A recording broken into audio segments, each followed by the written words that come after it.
J'ai de nouveau le plaisir d'interviewer Anne Mottet, qui est naturopathe, sur l'alimentation. Anne, bonjour. Bonjour Sophie. Alors aujourd'hui, le thème c'est l'alimentation et la performance. Mais avant d'aller plus en détail là-dessus, est-ce que tu peux donner un peu plus de détails sur ce qu'est la naturopathie? Alors pour moi, qu'est-ce que la naturopathie? C'est l'art de cultiver et retrouver son équilibre par des moyens naturels.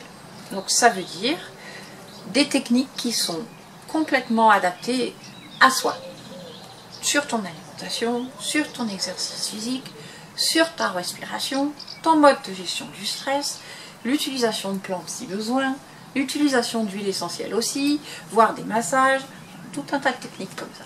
Donc finalement, la naturopathie est bien plus large que le simple fait de s'alimenter peut-être différemment. Oui, si ce n'est que l'alimentation, c'est la première technique incontournable que l'on va utiliser. C'est la base, et après on greffe d'autres choses pour renforcer et compléter ça. Absolument, le travail de l'assiette, c'est la clé principale. Comment l'alimentation va jouer sur le stress et la performance? Ça va avoir plusieurs fonctions, si tu veux. L'alimentation, pour faire un parallèle avec la voiture, c'est notre carburant. Tu ne mets pas du diesel dans une voiture à essence. Donc ça va être le même principe sur ton alimentation. On n'est pas tous faits pour digérer pareil, pas tous faits pour manger pareil, ça je te l'avais déjà dit, mais aussi en fonction de la nature du carburant que tu vas mettre dans ta machine, tu vas être plus performant. D'accord? Si on prend un exemple, performance, ça veut dire quoi déjà? Ça veut dire plus performant au travail, pas avoir le coup de mou, être assez vif, réactif, et pas avoir un beau coup de barre le midi après le repas. L'envie de dormir. L'envie de dormir qui va bien à 14-15 heures, là. Et sinon, c'est aussi être performant quand tu es un sportif. Donc, c'est-à-dire avoir le corps qui est une machine bien huilée et qui répond à la demande d'effort. D'accord? Donc, qu'est-ce que c'est que... Comment dire? Qu'est-ce que c'est que d'apporter un bon aliment pour être performant? Ben, c'est tout un art. On va avoir de l'eau qui soit adaptée pour bien s'hydrater. On va avoir tous nos besoins nutritionnels qui doivent être couverts. Et entre autres, c'est manger des aliments qui soient plutôt anti-stress, puisque le stress nous booste dans le mauvais sens du terme, c'est-à-dire qu'en général, on est moins performant quand on est stressé. D'accord? Donc ça va être manger des aliments à index glycémique bas, c'est-à-dire dont le sucre se libère lentement dans le sang, ce qui fait que tu n'as pas, ça on peut y revenir sur le cercle du sucre infernal, où tu n'as pas de chute de ta glycémie, et donc du coup, le fameux coup de barre, trop repas, d'accord, après le repas. Ça va être aussi manger, avoir des apports en bons acides gras qui vont bien, parce qu'il ne faut pas oublier que notre cerveau est fait de 70% de matière grasse, et si pour des raisons de régime, on ne mange pas assez gras, ben, c'est un peu rouillé, ça marche pas, c'est pas lubrifié comme il faut. Voilà, c'est comme l'huile dans le moteur, il y en a besoin. Absolument, mais juste la bonne huile, les bonnes graisses. Pas les graisses saturées de la bouffe industrielle, mais des bonnes huiles, des petits poissons gras, par exemple. D'accord. On a parlé de la performance des sportifs. Très souvent, la consigne, c'est manger des sucres lents juste avant l'épreuve physique. C'est bien, c'est pas bien? Alors, je vais te faire une réponse de Normand. Oui et non. Okay. Pourquoi? Alors, si tu manges des pâtes, la pasta partie avant une grosse épreuve physique, un gros trail pour les coureurs ou une sortie vélo, etc., c'est connu, c'est flagrant. On recharge son foie en glycogène. Moi, je veux bien. Mais en même temps, c'est blindé de gluten, il donne un peu d'inflammation dans la tuyauterie, c'est un peu dommage. Et puis surtout, il ne faut pas qu'il y ait que du sucre, il faut aussi avoir des apports en protéines.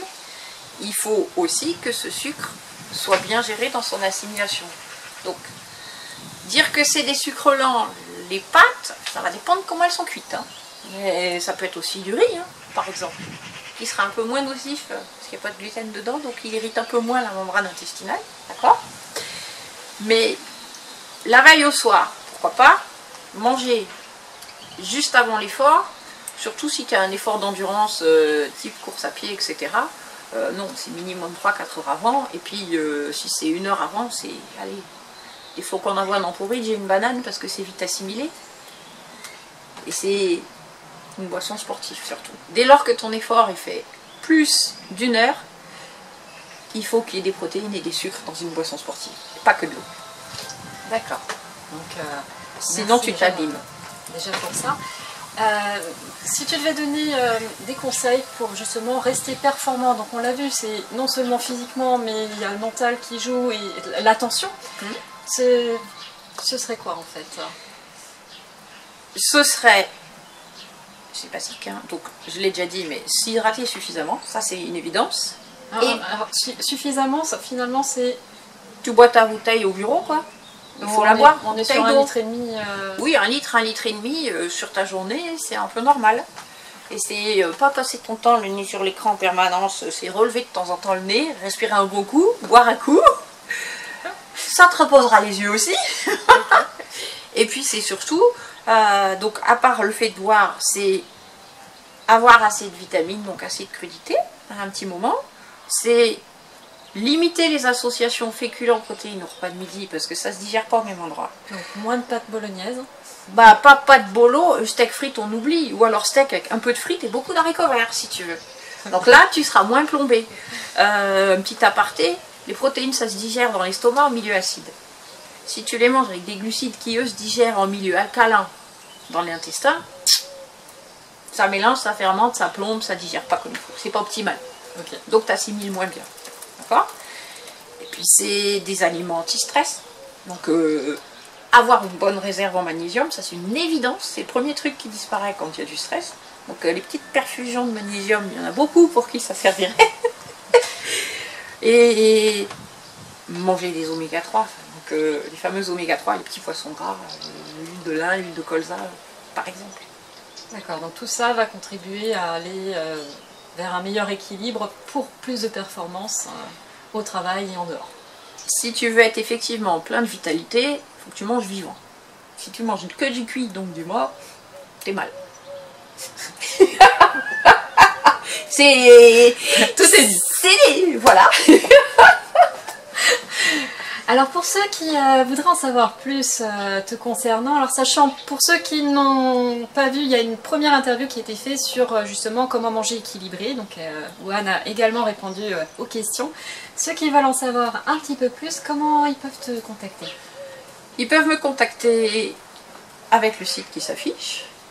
Donc c'est juste à côté, vous avez le lien. Ou je suis de toute façon dans l'annuaire, j'ai 2 cabinets, à Sucé-sur-Erdre et à Nord-sur-Erdre. Je vous invite donc à prendre rendez-vous avec Anne parce que franchement ses conseils sont vraiment pertinents et voilà, et ça peut changer véritablement votre façon de vivre votre vie. Donc Anne, c'est quelqu'un que je vous recommande vraiment. Merci encore Anne d'avoir répondu à toutes mes questions. Je t'en prie, avec plaisir. Et puis pour vous chers auditeurs, je vous dis à très bientôt pour une prochaine interview. Bye. Au revoir.